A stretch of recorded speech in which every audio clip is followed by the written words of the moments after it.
नमस्कार दोस्तों, मैं हूं दिनेश के बोरा। बहुत बहुत स्वागत है आपका न्यूज टाइम के इस प्रोग्राम में। बातचीत करने के लिए आज हमारे साथ हमारे परम मित्र गिरीश भाई जोशी मौजूद हैं, गुजरात से। गिरीश भाई नमस्कार, स्वागत है आपका। धन्यवाद। गिरीश भाई, ये 2025 जो है ना, ये पनौती बन के आया है। मुझे लगता है कि पनौती है कि खत्म ही नहीं होती। गुजरात में प्लेन क्या गिरा, और रोज एयर इंडिया की फ्लाइट कैंसिल हो रही है साहब। आज तो अहमदाबाद से लंदन की फ्लाइट ही कैंसिल हो गई, उसमें भी स्नैग आ गया। उसके बाद कई और फ्लाइट ऑस्ट्रेलिया वाली वो कैंसिल हो गई एयर इंडिया की। हांगकांग से विमान उठ के वापस चला गया है। बोलता है, पायलट बोलता है मैं नहीं चलाऊंगा, प्लेन खराब चल रहा है। क्या मालूम क्या चक्कर है। मुझे लगता है एक के बाद एक पनौती लगी हुई है, एयर इंडिया को पनौती लगी है। ये पैसे बहुत बचा गए सर। क्या है ना कि फोर्स करके रतन टाटा ने खरीदवा तो दिया, मरा हुआ घोड़ा था। अब उसे पैसा बहुत लगाना था इनको। जब पैसा बहुत लगाना था तो ये मर गए इसके अंदर। अब कितना पैसा झोंकोगे उसके अंदर। अब पैसा झोंक झोंक के मरा हुआ घोड़ा। हालत खराब है। हर जगह कॉम्प्रोमाइज है। इंजीनियर्स कम है, स्पेयर पार्ट्स कम है। ऐसा लगता है कि बस गाड़ी, अरे उड़ा लो यार, चलने दो। अल्टीमेटली उसका रिजल्ट वो अहमदाबाद का क्रैश होना था साहब। एक पहले छोटी सी टिप्पणी इस पे लेते हैं, फिर उसके बाद हम चलते हैं इसराइल के मेन मुद्दे के ऊपर, और G7 जो G9 बनने जा रहा है उस पर भी जाएंगे। ये रख सर, रखाव तो बड़ा मुश्किल हो गया सर। एयर इंडिया तो बिल्कुल सूप में है सर इस टाइम। गिरीश भाई। 2014 में ही साहब ने आते बोला था कि government has no business to be in business. तो उन्होंने सारा बेचना शुरू कर दिया, तो जिनको बिजनेस में रहना था उन्होंने खरीदना शुरू कर दिया। एयर इंडिया किसी भी हालत में, आज अब देखिए टाटा कंसल्टेंसी सर्विसेज वर्ल्ड में ऑलमोस्ट मेजोरिटी कंट्रीज में कोई भी बड़े प्रोजेक्ट को दे एडवाइज ऑन द प्रोजेक्ट। वो ड्यू डिलीजेंस करने का लाखों रुपया लेते हैं, उसके बाद वो ड्यू डिलीजेंस करके देते हैं कि भाई कंपनी कैसे स्टार्ट करनी, क्या करना है। वो कंपनी इतनी बड़ी गलती करेगी, लेकिन बदमाशी देखिए। उन्होंने सोचा कि भाई पारसी आदमी है, सेंटिमेंटल होगा, और उसके फादर ने स्टार्ट करी थी तो वो शायद परचेज कर लेगा, लेकिन उन्होंने दिया क्या है? ये सब बंगारवाड़ा ही उनको दिया। They are not given him the property purchase by the Air India. उन्होंने बड़ी बड़ी करोड़ों की जो प्रॉपर्टीज और जो उनकी बिल्डिंग्स और हेडक्वार्टर्स है वो कुछ भी नहीं दिया। उन्होंने ये पकड़वा दिया कि ये बैलगाड़ी आप चलाइए, और उसने भी सेंटिमेंटल वैल्यू में लिया। ही ट्राइड टू रिवैम्प, लेकिन it will take lot of time. उसमें भी आप देखिए नया अरेंजमेंट हुआ था कि 18 मेजर एयरपोर्ट्स पे जो तुर्की की कंपनी एलबी जो ये पूरा मैनेज करती थी, उसको आपने 24 घंटे में निकाल दिया। तो even the ground management has got haywire. Ahmedabad में और दिल्ली में तो, बॉम्बे में तो अडानी ने बोल दिया कि भाई मैं ले लेता हूं। उसने फटाफट एक नया कंपनी फ्लोट कर लिया और उसने ले लिया। अनिल अंबानी आ गए, बोले आप क्या करना है? बोले आप हथियार बनाओ। मैंने बनाया नहीं, चलो कंपनी फ्लोट कर दो, हथियार बनाओ। मतलब इन लोगों ने जो वो लंगर बांटना शुरू कर दिया था सबको धंधे में बताने के लिए, that is the cost is now going to be paid by the country. जी। सही बात है आपने कहा। आते हैं अपना ईरान और इसराइल की वॉर पे।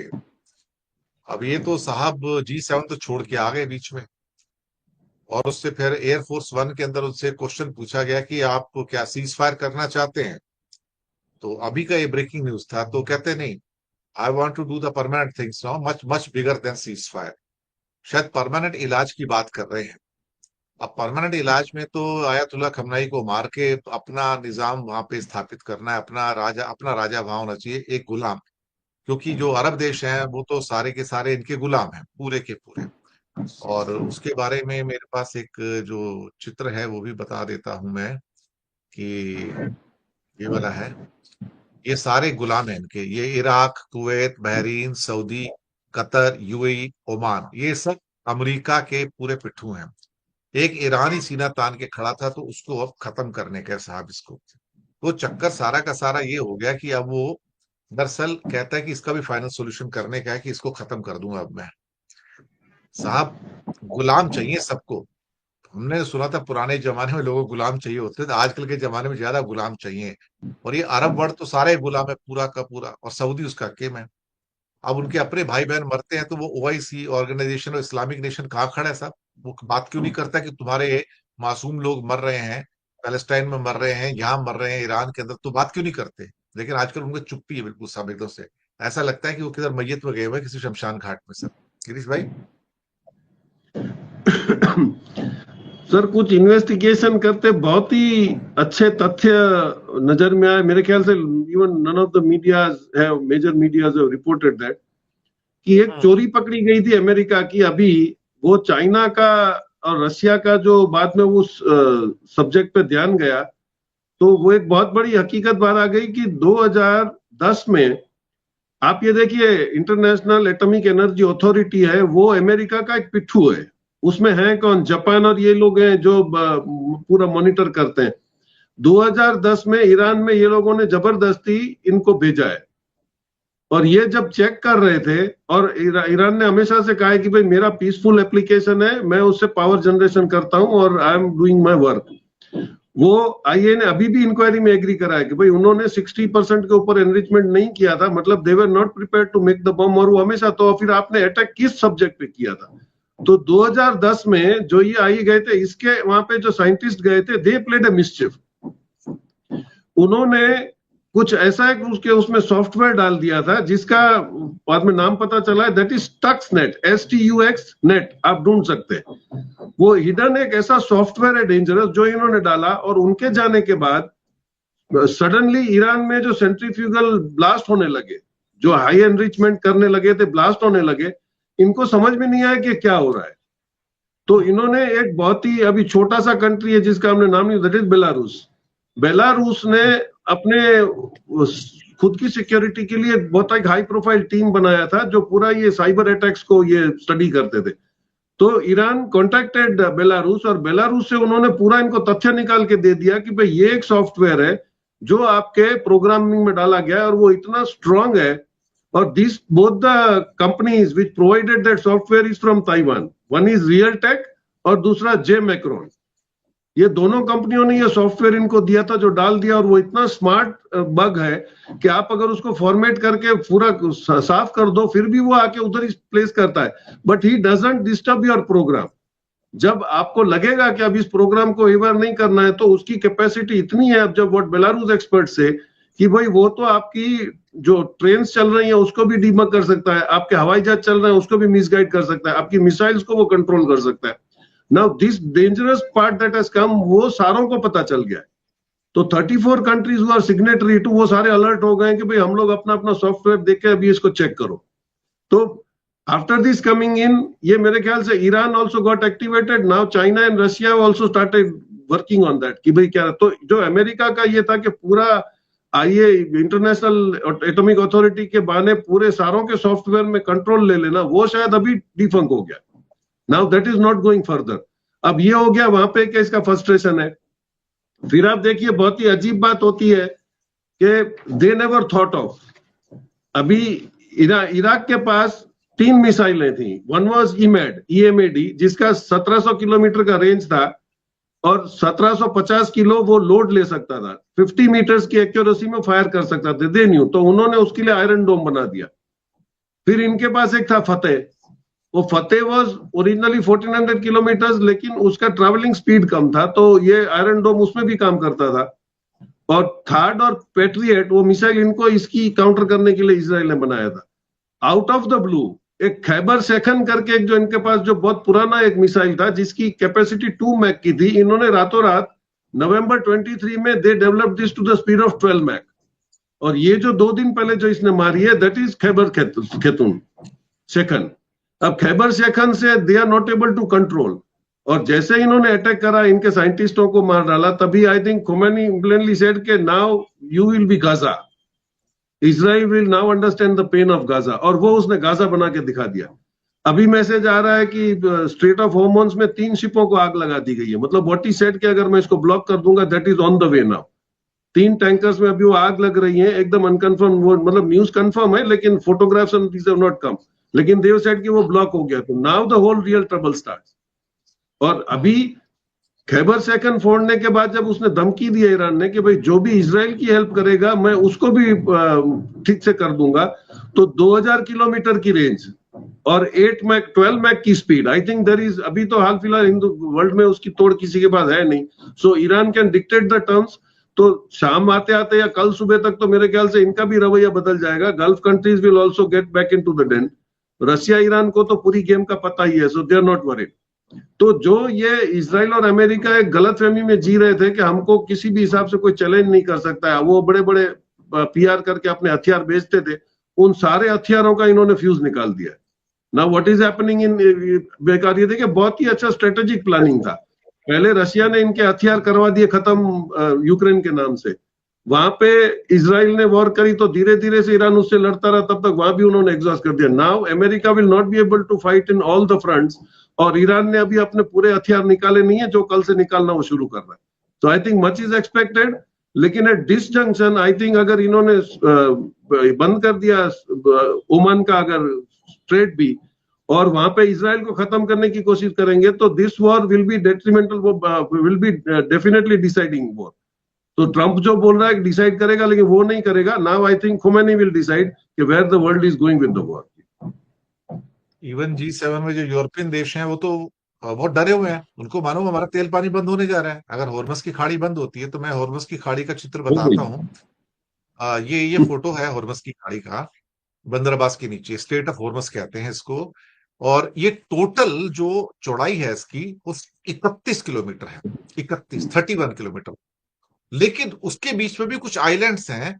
तो एक्चुअली जहां से दो चैनल है, जैसे दो रेलवे ट्रैक होते हैं ना, एक आने का एक जाने का, तो आप देखो एरो लगा है कि एक आने का अंदर एंट्री का ट्रैक है पर्शियन गल्फ में, और एक बाहर निकलने का ट्रैक है। तो आप उस ट्रैक से बाहर नहीं निकल सकते, वहां लाइन लगी रहती है टैंकर्स की, वो लाइन में जाते हैं एक्चुअली देखा जाए तो। ये जो चैनल है जिसमें से निकलते हैं, ये 31 किलोमीटर नहीं, ये करीब 15-16 किलोमीटर ही है बस कुल मिला के। अच्छा, इसके अंदर एक अच्छी बड़ी खास बात है, लोगों को पता नहीं है, मेरे पास वो एक फोटोग्राफ भी और था, इस टाइम अवेलेबल नहीं है। इसमें से आधा चैनल जो है ईरान के कब्जे वाला है, और आधा चैनल जो है यूएई के कब्जे वाला है। उसके बीच में एक डिवाइडिंग लाइन है ये, यानी कि ये एक आप कह सकते हो दो रेलवे लाइन है, बीच में एक दीवार खड़ी है, और बिल्कुल आधा चैनल जो है ईरान का है और आधा चैनल यूएई का नीचे आके होता है। तो ये सारा का चक्कर है। तो उसमें क्या, जो आप पर्शियन बे में आते हो तो आप ईरान की खाड़ी में से होके आते हो, जब बाहर जाते हो तो आप दरअसल यूएई का जो पार्ट है उसमें से होके बाहर जाते हो। ये कमाल की बात है, इसके अंदर दो रेलवे लाइनें हैं। सर यहाँ तो 15 किलोमीटर को कभी भी कोई भी एक छोटी सी मिसाइल भी टैंकर को मार सकती है साहब, और वो टैंकर को मार दिया तो बाकी सब धंधे वाले लोग हैं सब, जो धंधे वाले लोग हैं वो बोलेंगे यार छोड़ पड़े यार, मेरे तो सारे जहाज बेकार हो जाएंगे, काय को यहाँ पे आने का, वो भाग जाएंगे वहां पे। जैसे आपने बताया कि 3 टैंकर को शायद मारा है, अगर मारा फकरन, है वहां पे छोटा सा आइलैंड है फकरन आइलैंड, उसी के 22 नॉटिकल माइल्स पे 3 शिपों को आग लगा दी गई, उसमें एक ऑयल तो इसका टैंकर भी है। मतलब तो इसका मतलब बाकी टैंकर आना बंद कर देंगे तो हाहाकार मचेगा खत्म। उसमें सर। यस। तो ये मैंने बताया कि ये बेसिकली जो स्ट्रेट ऑफ हॉर्मस है, ये कितना नैरो, इसको चिकन स्नैक भी कहा जाता है एक्चुअली। और यहाँ पे 15-20 किलोमीटर दूर किसी भी शिप को मारना, वो तो सिटिंग प्रोसेस है, उनके पास तो कुछ प्रोटेक्ट करने को भी कुछ नहीं है, सीधा मिसाइल मारना और हो जाएगा। सर ये चालू हो गया, 3 जहाज मार दिए और 4 और मार दिए ना, तो या तो धंधा ही बंद हो जाएगा, ये तो 8 कंट्री तो सारे कंगाल हो जाएंगे। और जो 3 करोड़ लोग वहां काम करते हैं, 1 करोड़ इंडियन काम करते हैं गल्फ में, सर उनका क्या होगा? नहीं, आप देखिए यूरोप का जो रवैया G7 में रहा, जैसे वो लोग खुल के बोल रहे थे, उसका एक बहुत बड़ा हिडन एडवांटेज ये है कि Europe will not B starved for fuel. उसका रीजन है कि ईस्ट नॉर्थ कॉरिडोर अटलांटिक के ऊपर का रशिया ने अपने न्यूक्लियर शिप्स के द्वारा वो रूट चालू करवा दिया है। तो कल अगर यूरोप को सप्लाई चाहिए तो Russia has equipped itself to give in that. इतने सालों में तो ये था कि वहां पे बर्फ तोड़ने के लिए कोई शिप जा नहीं सकती थी, क्योंकि वहां पे रिफ्यूलिंग का प्रॉब्लम था। अभी तो इन्होंने न्यूक्लियर शिप्स बना ली हैं जो वहां पे बर्फ तोड़ती रहेंगी, और वो रूट ऑलरेडी वर्केबल कर दिया इन्होंने।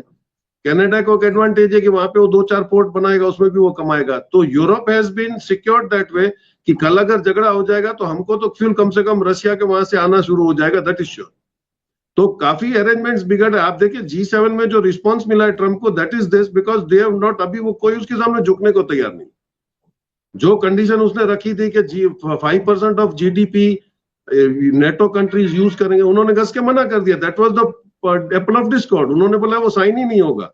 तो G7 में ये तय हो गया था कि कोई प्रेस कॉन्फ्रेंस नहीं होगी, कोई जॉइंट डिक्लेरेशन नहीं होगा। This made Trump to run away, सीधी सी बात है, क्योंकि तो फिर वो क्या डिस्कस करता, टेरिफ पे तो बात होनी नहीं थी। तो आई थिंक नाउ समीकरण बहुत ही जल्दी बदल रहे हैं, और जैसे हमने आगे भी डिस्कस करा कि इनका सबसे बड़ा फाइनेंशियल हब भी बंद हो रहा है अफ्रीका में बहुत जल्दी। एवरी डे यू हियर 1 और 2 कंट्रीज, उन्होंने इनके सारे नेशनलाइज कर दिए, इनके आदमियों को निकाल दिया, इनकी कंपनियों की इनकम साइट्स बंद हो गई हैं। तो अफ्रीका जाग गया है, 140 करोड़ की उनकी पॉपुलेशन है, तो I think they are also now becoming equivalent to America by way of money and consumer. तो अब ये देखना पड़ेगा कि अमेरिका उसका क्या रास्ता करता है। लेकिन उसमें दुख की बात यह है कि हम लोग अभी भी आंख बंद करके जिए जा रहे हैं, वो बिल्कुल घोड़े की तरह चले जा रहे हैं सीधा। एससीओ में आप नहीं जा रहे हो, सारे डिक्लेयर कर रहे हैं कि पैलेस्टाइन के फेवर में, आप बोल नहीं रहे हो। अभी भी आपका जो इजराइल प्रेम है वो नुकसान नहीं करेगा, क्योंकि ईरान ने सीरियसली बोल दिया कि जो भी इजराइल की मदद करेगा he will pay for it. तो क्या हम लोग भी उस लिस्ट में आ जाएंगे? Whether are we going to चर्चा शुरू चेंज हो द गई है, स्टैंड? चर्चा शुरू हो यस, गई है। चाबहार का मैनेजमेंट चाइना को जाने जा सकता है, क्योंकि संकट यस, की घड़ी में चाइना खड़ा है उसके साथ में सर। यस। चाइना नहीं, आप देखिए उन्होंने अभी जो ये लेटेस्ट जो इनको मिसाइल्स डेवलप करके दी है, तो वो सारा हेल्प तो उन्होंने करा है। आज ईरान अगर बहुत स्ट्रांग खड़ा है, उसको पता है कि उसके पीछे आज चाइना और रशिया भी खड़े हैं। टर्की भी धीरे से रह के अपना पोस्टर चेंज कर रहा है। आप देखिए, वो नेटो में तो था, लेकिन वो कब किसके साथ जाता पता नहीं था। तब टर्की क्या स्टैंड लेगा? और हम अभी जा रहे हैं साइप्रस, जहां पे टर्की को बताना चाहते हैं कि हम तुम्हारे पड़ोस तक आ सकते हैं, आप देख लीजिए, हम आपसे डरते नहीं है।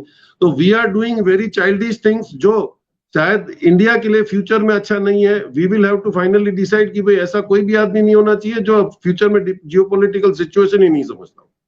जी, जी, एक वैसे इंफॉर्मेशन दे दूं मैं दर्शक मित्रों कि ये टर्की भी दोगला कंट्री है, और उससे क्या हुआ है कि इजराइल की सारे अभी फ्लाइटें तो बंद हैं, तो उसके जितने भी एयरलाइंस थी इजराइल की, तो उसके वहां पे एयरक्राफ्ट खड़े थे। अब उनको डेंजर था, क्योंकि मिसाइल आएगी तो एयरक्राफ्ट नष्ट हो जाएंगे।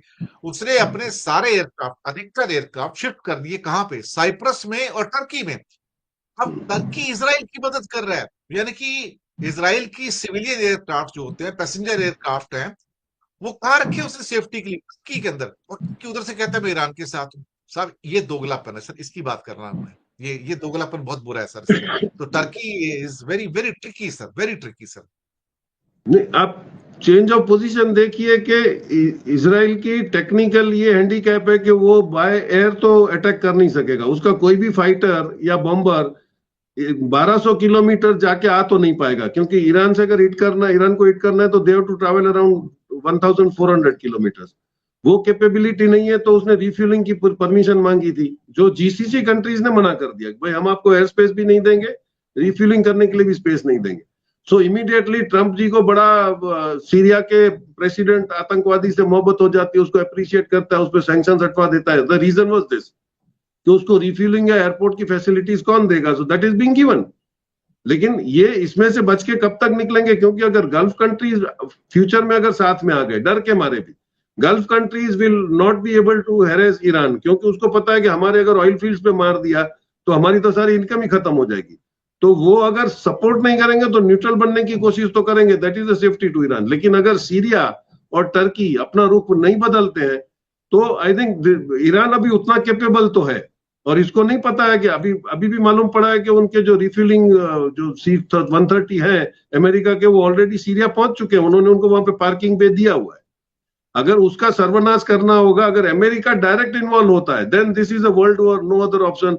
चाइना ने बोल दिया है कि अभी अगर अमेरिका इन्वॉल्व होता है, then we will also get involve.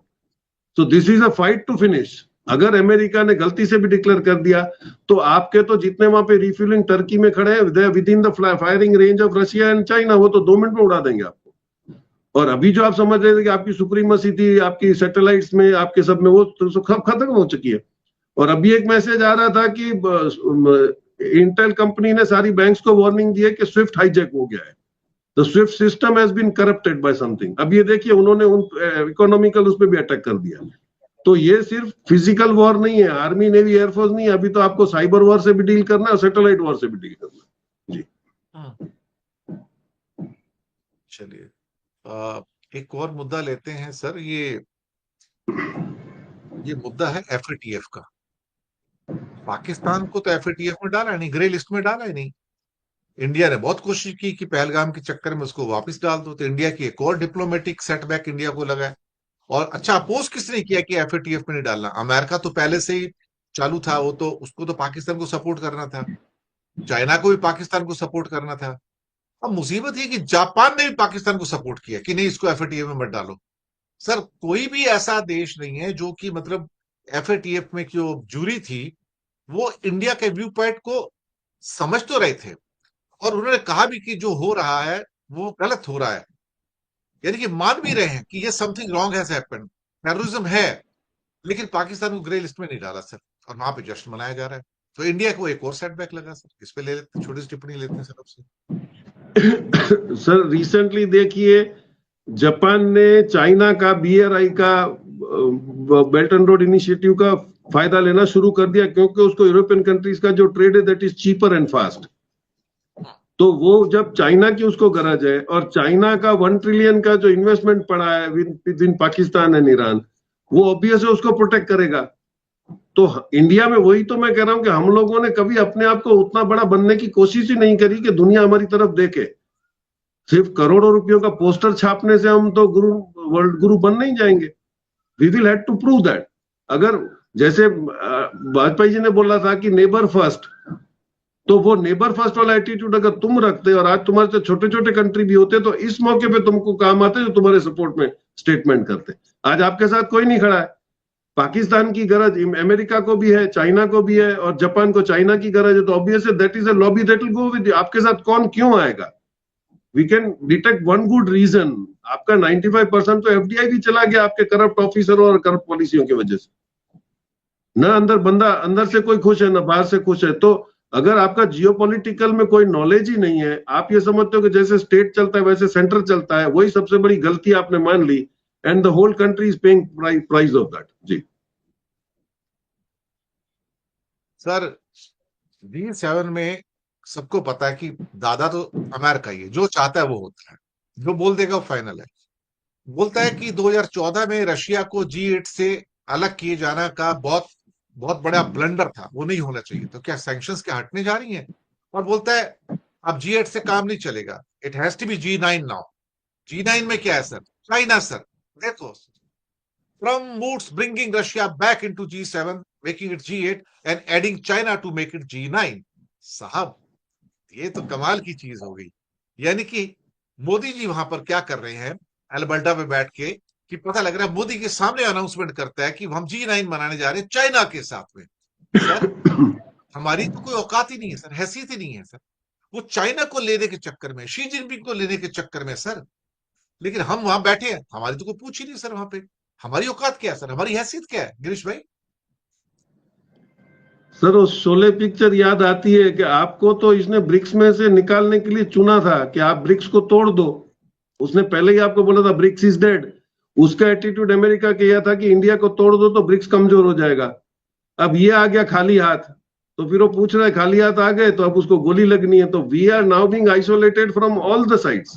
America पूरी कोशिश करेगा, तो अब देखा कि इंडिया से तो कुछ हो नहीं पा रहा है, तो now he is trying to convince Russia and America, Russia and China. और वो खुद समझ रहा है कि अमेरिकन कंपनीज के सीईओज ऑलरेडी जाके चाइना में मिल के आए और उन्होंने अपना अपना रास्ता करा लिया कि भाई हमको तो आप रेयर मैग्नेट्स दे दो, हमारा कार्यक्रम क्यों खराब कर रहे हो। और China was very smart and quick to respond कि भाई वो पॉलिटिकल डिफरेंस अलग, लेकिन आप कमा रहे हो तो मैं आपको गुडविल में इंडिविजुअल परमिशन दूंगा। क्योंकि उसका स्टेटस इतना हाई हो गया था कि उनको वहां जाके भागना पड़ा। तो अब ऑब्वियस है, जब आपने बॉस की बात नहीं मानी या आप कुछ कर नहीं सके, आप रामगढ़ में अनाज लूट के नहीं ला सके, तो आपको गोली मार देगा अमेरिका। तो पाकिस्तान को भी उसने थोड़ा तो प्रूव कर ही दिया। जी ये आर्टिकल है पूरा इकोनॉमिक टाइम्स का आज का, कि ट्रम्प हाँ puts bringing back Russia into G7 and adding China to make it G9। ये मेरा यस नहीं है, ये ट्रम्प ने बोला है। और ये जो G9 है साहब, ये तो इसका मतलब है कि हम कहाँ पे हैं, हम तो कहीं नहीं है। खैर सर, अगले पॉइंट पे आते हैं। और अगला पॉइंट है हमारा ये अपना, चाइना ने साथ तो दिया अपना ईरान का, लेकिन चाइना ने आज वार्निंग इशू कर दी। ये लास्ट क्वेश्चन है सर मेरा। वार्निंग क्या इशू की? जितने भी चाइनीज लोग हैं और चाइनीज एम्बेसी में लोग हैं इसराइल में, वो इसराइल छोड़ दे। देखो साहब, डिप्लोमेसी देखो उसकी साहब, कि जितने भी चाइनीज इसराइल में हैं या उसकी एम्बेसी में हैं, वो इसराइल छोड़ दें। लेकिन उसने ये डिक्टेट अपनी एम्बेसी ईरान में नहीं दिया सर। आप देखो सर, इसे इसे कहते हैं सपोर्ट, इसे कहते हैं कि इसराइल में चाइनीज छोड़ दो लेकिन ईरान के अंदर मत छोड़ो। सर, इसका क्या मायना निकाला जाए? This is something very tricky sir. नहीं, इट्स वेरी वेल कैलकुलेटेड। अभी आप सुबह का न्यूज पढ़िए तो ईरान के अंदर इजराइल के मोसाद की बनाई हुई एक ड्रोन फैक्ट्री पकड़ी गई है। Mossad was manufacturing drone to use against Iran in Tehran itself. Yes. अब ये इंटेलिजेंस कौन दे रहा है? वो ऑब्वियस है, Chinese people are, Russian and Chinese are helping them. वो पकड़ने के बाद जो 6 लोगों को पकड़ा, उसको 2 घंटे में एक को तो उन्होंने बिल्कुल पब्लिक में उनको फांसी दे दी है। तो they have send across the message कि अभी आपके जो यहाँ पे जो स्लीपर सेल्स थे उसको भी हम लोग पकड़ रहे हैं। तो ऑब्वियस है कि मोसाद इज इंटेंशन। और लास्ट जो इन्होंने बम्बार्डिंग किया उसमें मोसाद के सेंटर को भी उड़ा दिया। उड़ा तो दिया ईरान है। Is now fighting on an equivalent stage. तो ये चाइना ऑब्वियस है वहां से निकाल देगा क्योंकि अपने आदमी मरे नहीं, लेकिन they are safe in Iran. और ईरान में तो ऑन द कॉन्ट्ररी वो उसके आदमी लोग हेल्प कर रहे होंगे ईरान के इंटेलिजेंस में, तो ऑब्वियस है दैट इज द मैसेज।